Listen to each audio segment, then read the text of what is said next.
Ce rêve, c'est surtout des rêves, hein, je crois, surtout qui se remplissent et qui surtout amènent à d'autres. C'est toujours un point de départ, un rêve. Et après, on n'est pas sûr qu'il nous emmène exactement là où on voulait aller. Je dois dire qu'il nous a emmenés plus loin que ce qu'on imaginait faire à la base, quoi. Moi, je rêve de cinéma depuis longtemps, de faire des films. Et je viens pas de là à l'origine, je viens de la danse, mais disons que mon rêve, moi, c'est plutôt un rêve de vivre un maximum les choses en commun. C'est-à-dire de retrouver, de casser un peu ces espaces cloisonnés qu'on trouve dans les villes, dans nos vies urbaines, qui sont des modes de vie qui sont euh, très séparés les uns des autres, et où finalement nos lieux de rendez-vous sont des espaces assez délimités.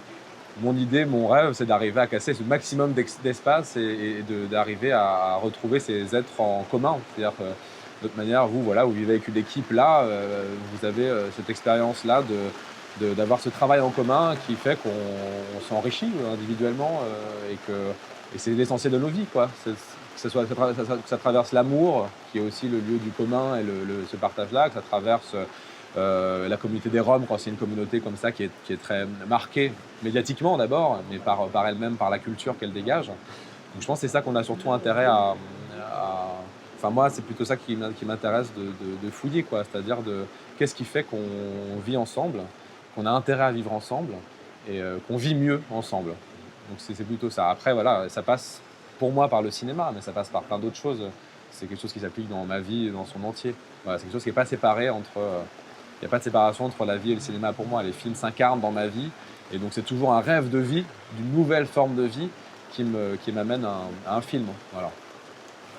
Il y a eu plein de rencontres. Peut-être ma première rencontre comme ça, j'ai habité en Indonésie, à Bali, et pour y faire du théâtre et de la danse. Et j'ai rencontré un maître comme ça là-bas, que j'ai suivi. Donc ça, c'était une figure importante, la figure du maître, de la personne qui est là pour transmettre. Quelque chose qu'on perd aussi, nous, un peu, parce qu'on a aussi des espaces d'apprentissage très déterminés, très hiérarchisés. Et ce que j'ai découvert à Bali, c'est un mode d'organisation sociale basé sur la solidarité, sur l'entraide, sur le partage, où l'entraide, en fait, était imposée. C'était un devoir. C'est-à-dire quand quelqu'un qui meurt dans le village, tout le monde doit être là pour préparer l'enterrement, enfin c'est pas un enterrement, c'est une crémation, mais préparer toute la série d'offrandes qu'il y a à faire, et tout le monde se mobilise. Et ça m'a beaucoup marqué sur ce modèle d'organisation, qui est un peu un modèle d'organisation dont rêvent les anarchistes du 19e siècle, quoi, qui après ont donné les soviets. Bon, après, ça a dégénéré avec les bolcheviks, mais en tout cas, à la base, il y avait quelque chose comme ça qui était basé sur l'entraide, et c'est surtout ça que j'ai découvert là-bas, quoi, et que j'ai essayé de reproduire euh, dans, euh, dans mes créations, voilà, je peux dire. Je dirais, n'attendez pas le réveil du nombre pour agir. Agissez au petit nombre que vous êtes, qui est déjà suffisant pour faire quelque chose. Et des petits grains de sable comme ça sont essentiels et peuvent être posés. Il y a pas, n'attendez pas, n'attendez rien. Il n'y aura pas de moment. Euh, je veux dire, c'est nous qui le créons, ce moment-là. Et ils sont bons à prendre pour justement...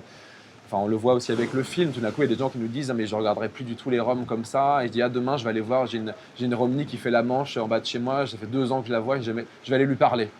Et rien que ça, c'est des petites choses. Évidemment, on ne sait jamais trop que faire, quoi. C'est la grande question. Mais déjà par la rencontre, on va peut-être savoir. On peut arriver à aider à son échelle. Mais si on ne fait pas la démarche de rencontrer, il n'y a rien qui est possible. Voilà. Donc, ça sortir de son quotidien, sortir de son milieu, de son cercle d'amis, l'ouvrir. Et voilà, aller vers la rencontre qui forcément change la vie. Et voilà, et prendre le risque de changer sa propre vie en changeant aussi celle de l'autre potentiellement, parce que la rencontre, c'est ça. Bientôt. Merci.